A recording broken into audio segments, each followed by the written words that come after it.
In the heart of vibrant Kingston, where the sun kisses the ocean and reggae beats pulse through the streets, Diane was a bubbly young lady. Her laughter was as bright as the Caribbean sky.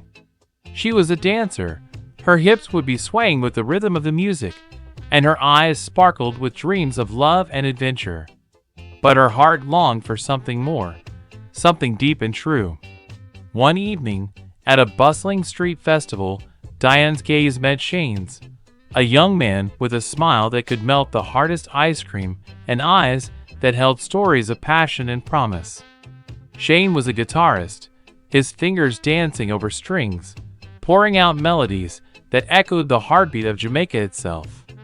When their eyes met, it was as if the world around them stopped for a while, leaving only the admiration between them.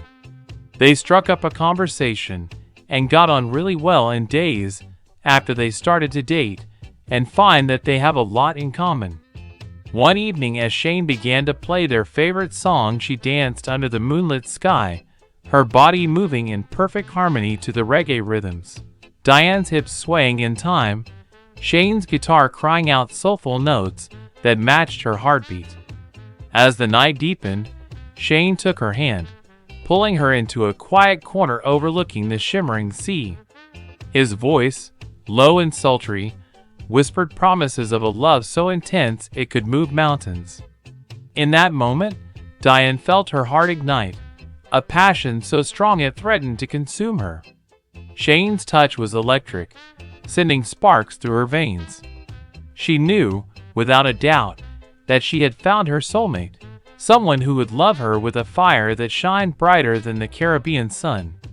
Their love story, born under the starry sky of Kingston, was a blazing testament to passion, joy, and the unbreakable bond of two young people destined to find each other.